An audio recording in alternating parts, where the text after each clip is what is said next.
if you will. All of which is discussions, if you like, for another day, because with these, who really wants to worry about too much of interest rates?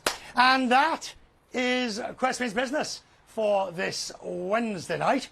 I'm Richard Quest in Lisbon. Whatever you're up to in the hours ahead, I hope it's profitable. The market's up.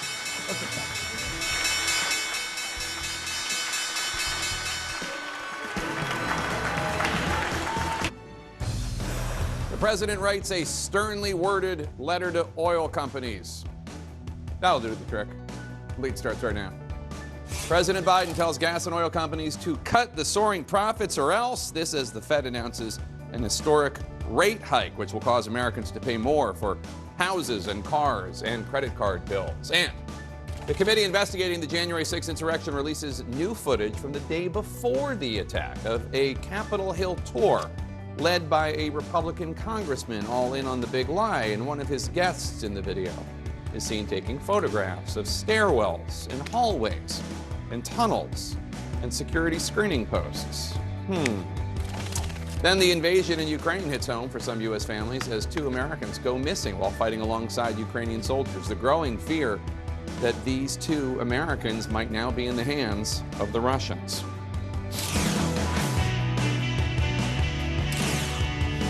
Welcome to The Lead. I'm Jake Tapper. We start today with our money lead and a major economic news that will, in the short term at least, make life more expensive for many Americans. The Federal Reserve this afternoon doing something it has not done in nearly 3 decades. They raised the interest rate by 3/4 of a percentage point. This will mean higher costs for mortgage loans and credit card bills and auto loans and student loans. Federal Reserve Chairman Jay Powell says the hike is necessary to cool economic growth so as to get inflation under control, but that could take weeks, if not months. And so many American families are struggling right now with skyrocketing inflation costs, including record high gas prices. On that subject, President Biden today sent a new letter to major oil companies urging them to ramp up supply in hopes of lowering prices for drivers. And as CNN's Caitlin Collins reports, President Biden warned he's looking at using his emergency powers if those companies do not act. They need to increase supply.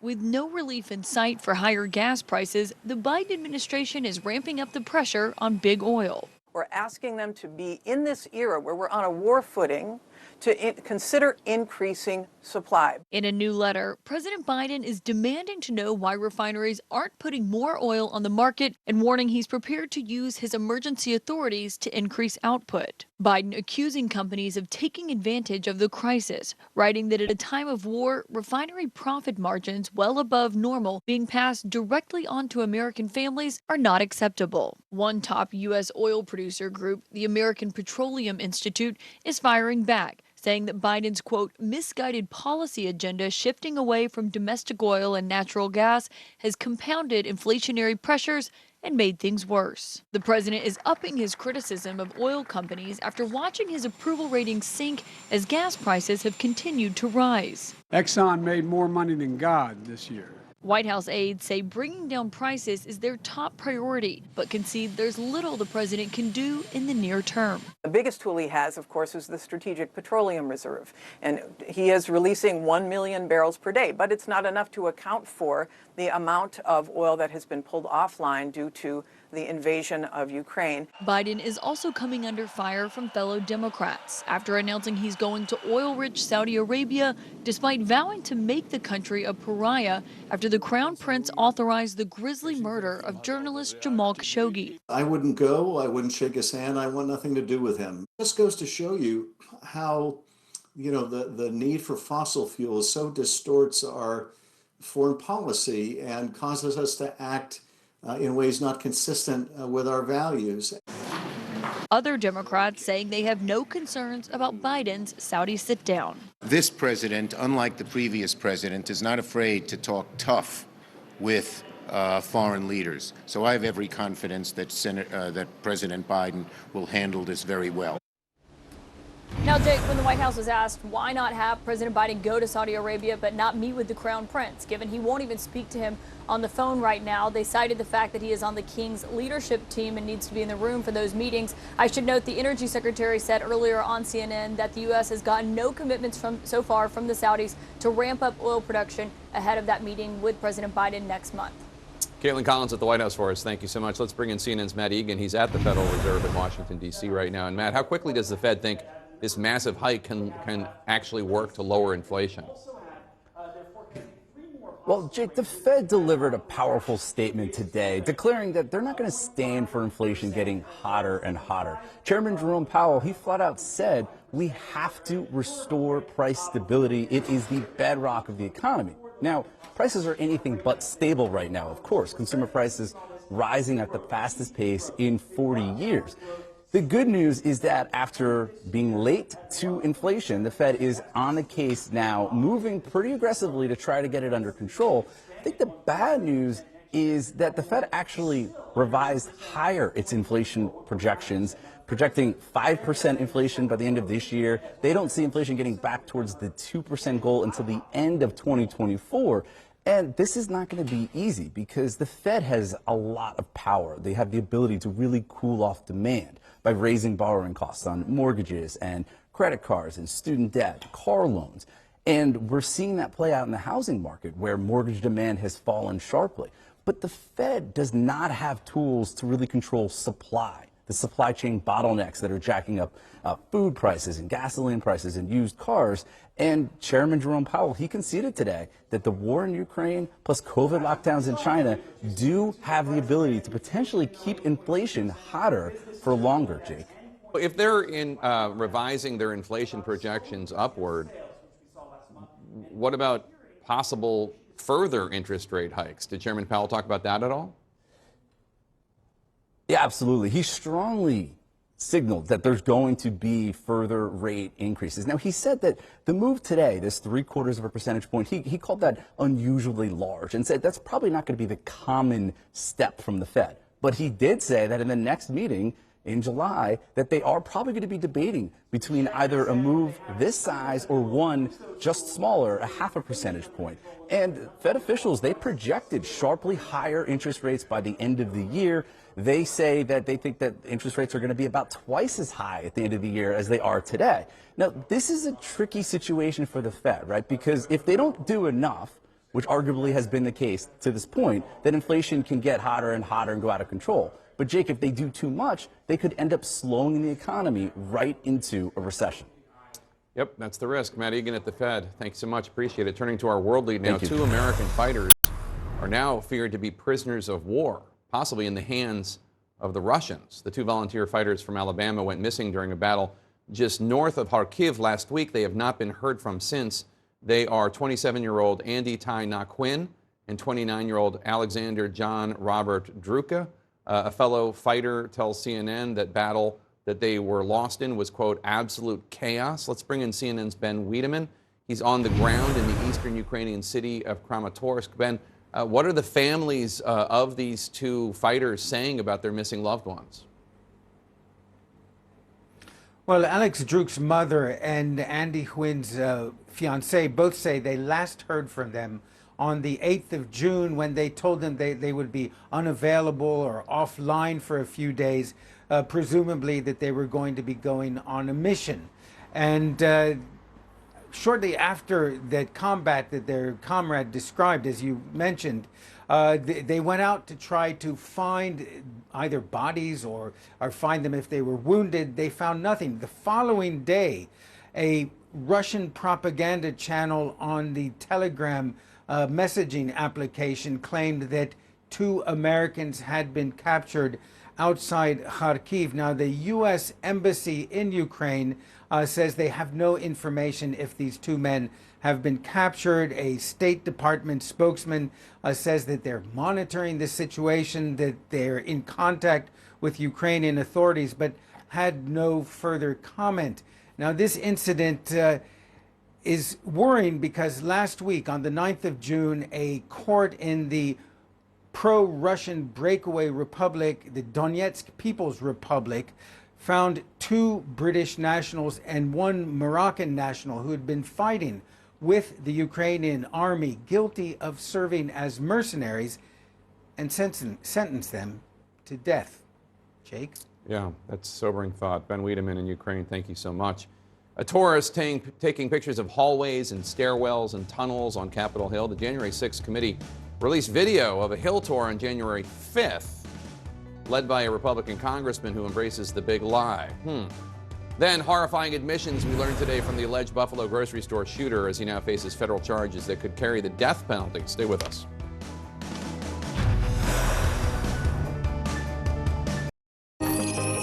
Trends, tech, new, Marketplace Asia. Travel and tourism in Asia. How airlines new and old are navigating a post-pandemic world. Marketplace Asia, Saturday on CNN.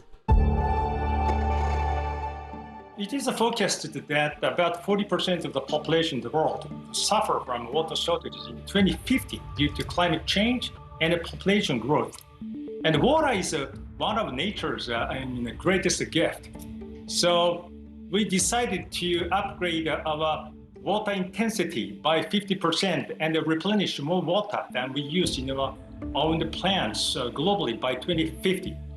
As a matter of fact, we've been working on this almost for 20 years by setting up a local watershed conservation and education for children. We are moving toward the international and global expansion. We want to raise awareness in the world that water shortages will come, and we have to be careful. We have to take action together. So we want to lead this initiative.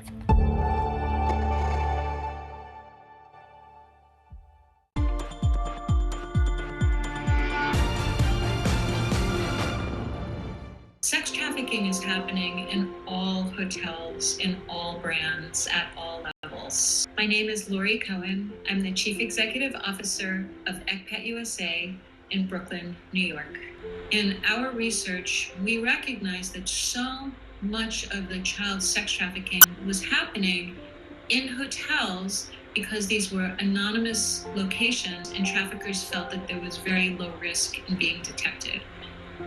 In February of 2020, ECPAT USA partnered with Marriott International and with the American Hotel and Lodging Association to launch a free online training for people working in the hotel and hospitality industry. It was just before the pandemic, and we thought the timing was going to be terrible. But when we counted the numbers, 15 months into the pandemic, we were stunned to see that over 500,000 members of the hotel industry had taken the online training. And so even though it's an uncomfortable topic, there's a recognition that it's absolutely essential to protect children. It's the right thing to do, and it's also good for their bottom line.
Our mission here at CNN, the news comes first.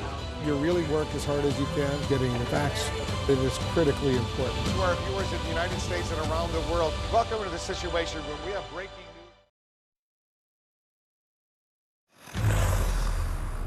news. Even you, AOC, will come to take you out. Coming to take you out. Stunning new video from the January 6th committee tops our politics lead. In it, you can hear one man just outside the Capitol on January 6th yelling direct threats about lawmakers. What is especially startling about this particular video is that the man you just heard had been given a tour of congressional office buildings by Republican Congressman Barry Loudermilk of Georgia the day before the Capitol attack. The committee also releasing this security footage of the same man on that tour, taking photos of hallways and tunnels that lead to the Capitol. CNN's Ryan Nobles is on Capitol Hill with how this new video directly contradicts finding issued by the U.S. Capitol Police. There's no escape, Pelosi. Schumer. New video released by the January 6th Select Committee showing a man outside the Capitol directing threats at Democratic members of Congress. Pelosi, Nadler, Schumer, even you, AOC, we're coming to take you out. We'll pull you out by your hairs. That same man seen the day before on a tour of the Capitol complex with Republican Congressman Barry Loudermilk, snapping pictures the committee believes are suspicious. Chairman Benny Thompson writing to Loudermilk, quote, individuals on the tour photographed and recorded areas of the complex not typically of interest to tourists, including hallways, staircases, and security checkpoints. The committee re-upping its concerns after Capitol Police Chief Tom Manger said earlier this week, we do not consider any of the activities we observed as suspicious. Loudermilk has refused to meet with the committee, claiming their inquiry has led to death threats against his family. The committee's never called me and asked me anything. They sent a letter asking for your voluntary cooperation. Do you regret giving that tour now? Well, I condemn that type of activities. The committee continues to push ahead to their hearing on Thursday night. I said to him, are you out of your effing mind? Out with this deposition from Trump White House lawyer Eric Hirschman, warning John Eastman the day after January 6th to drop efforts to try to overturn the 2020 vote. The Trump ally had also tried to convince then Vice President Mike Pence to stand in the way of certifying the election results. President Trump had no factual basis for what he was doing, and he had been told it was illegal. Despite this, President Trump plotted with a lawyer named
Seems interesting, that contradiction. So I think there are semantics going on here. We hear about Capitol complex and Capitol. I think we have a lot more to learn about what's going on. I also think it's true that two things can be true at the same time. They may have been doing things that are suspicious that they shouldn't have been doing, and maybe Congressman Loudermilk did not know, realize, absorb it. But I covered Capitol Hill before you guys were born. You never see I mean, it's just ridiculous for tourists to be taking pictures of these stairways, these tunnels. It just doesn't happen. No, there are paintings and there are sculptures, but this is not Statuary Hall. No, it's odd. George, take a listen to Congressman Loudermilk talking about the video. This is him earlier today. They're not interested in the truth. they're only interested in creating a narrative for you guys. There's nothing there. The Capitol Police looked at it, said there is nothing suspicious because the Capitol Police know. When visitors come, they take pictures. So Loudermilk says there's nothing to the video, but the January 6th committee disagrees. I mean, it'd be a pretty big deal if the January 6th committee was able to prove. I mean, that's a lot what we just saw, but if they were able to prove even more. Yeah, if there's nothing there, then what's the problem? Why not talk to the January 6th committee? Why not answer the questions? There are pretty good questions to ask, which is, what did you think when they were taking pictures of this weird stuff? And not Statuary Hall, but the security ingresses and egresses and the stairways. Did it occur to you like that's odd? And what were they saying about why they were seeing what they were seeing? Did they ask to see these places? What happened? And if it's all innocent, why not just answer those questions? And also, just as somebody who's been on Capitol Hill for decades as well, you don't see members of Congress leading a lot of these tours. You see their staffers doing it, their interns do it. To see a member of Congress, usually that's for like a big donor or a friend or a VIP. We also, Jamie, have video from one of the men who was on that tour with Loudermilk. Take a listen to what he's saying as he walks towards the Capitol on January 6th. There's no escape, Pelosi, Schumer, Nadler. We're coming for you. Even you, AOC, we're coming to take you out. We'll pull you out by your hairs. How about that, Pelosi? Might as well make yourself another appointment. I'll get done with you. You're gonna need a shine up on top of that bald head. Jesus. It's horrific. It's violent. We should note the committee says they don't have any evidence that the man did make it into the Capitol, but those are some horrific threats. And there's another part of the clip where he's showing that the point to his American flag is sharpened, like it could be used as kind of a dagger or a spear. I mean, well, that's not a metaphor or anything. George, tomorrow's the third hearing of the January 6th committee in this round.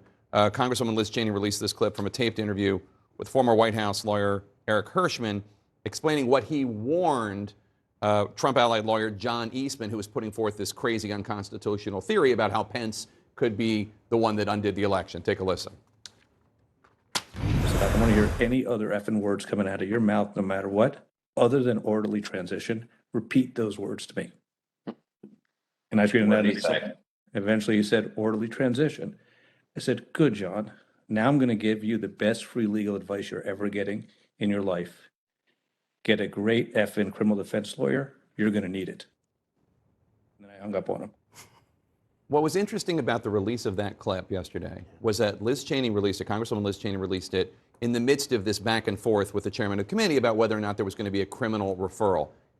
I interpreted it, and others did too, as Liz Cheney thinking, I'm not the only one here who thinks that there are criminal acts committed. Absolutely. Yeah. Somebody who worked in the Trump White House counsel's office thought so. I mean, I got to say, I love this guy. This guy is the kind of, I practiced law in New York for 30 years, and this was the kind of blunt-spoken New York lawyer I loved to deal with. And he was absolutely right. That was great free legal advice, and it turned out that Eastman took it. He pled the fifth 146 times at his deposition before the January 6th committee. Yeah, so as to not incriminate himself in criminal activity. So, yeah, it's pretty clear that everyone, I mean, Hirschman was aware that this was of questionable legality, and Eastman ultimately and his counsel came to that conclusion. That's why he took the fifth. Yeah. And so we'll see if Merrick Garland is paying attention. For the record, Jake and I are fighting over who gets that interview, along with every other reporter in Washington. And every network and newspaper. Right. Thanks one and all for being here. I appreciate it. He said he had been planning the racist massacre for years. We're learning more about the horrific details from the alleged Buffalo grocery store gunman's diaries as he faces new federal charges. Stay with us.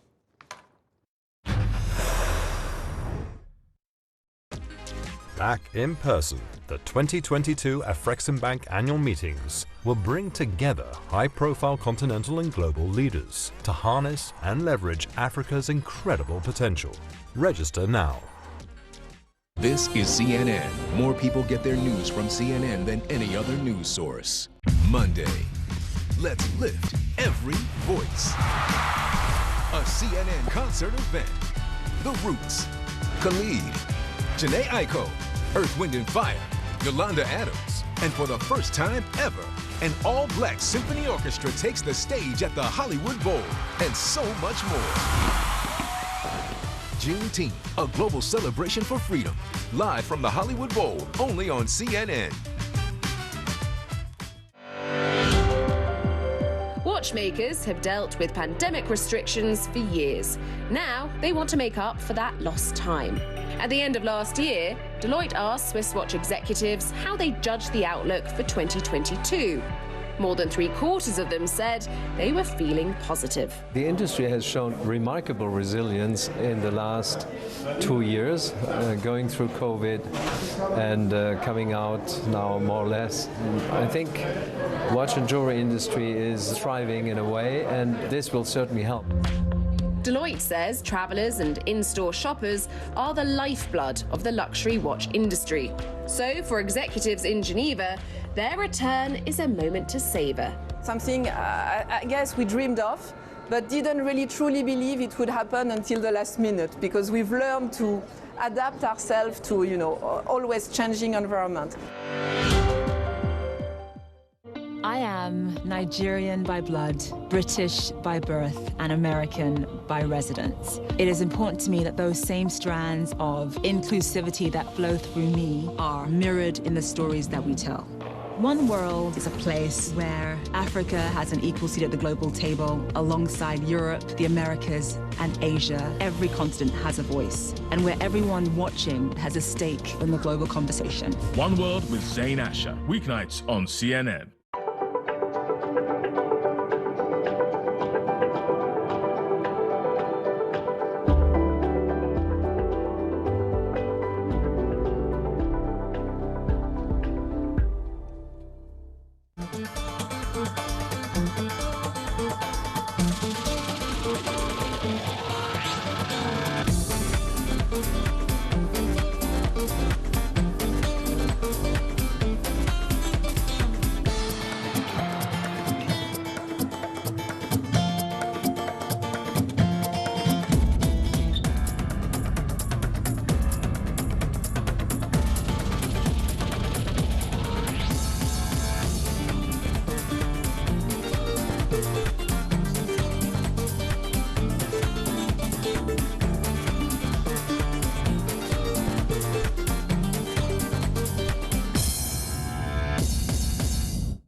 When you travel the world, make sure the world travels with you.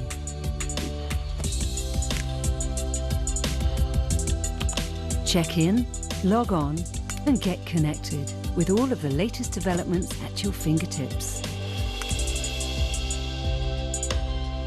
CNN Partner Hotels, connected to your world.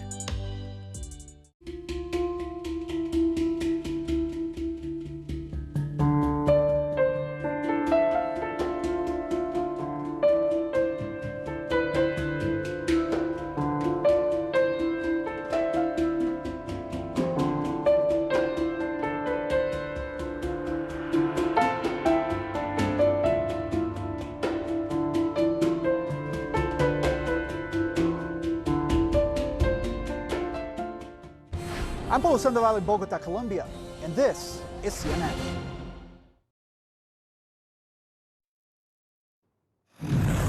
In our national lead, new evidence shows that the Buffalo supermarket massacre, in which 10 people were brutally murdered, was an attack years in the making. Federal authorities say a document found on a laptop in the accused gunman's home is also revealing the extent to which his sick goal was to kill, quote, as many blacks as possible, unquote.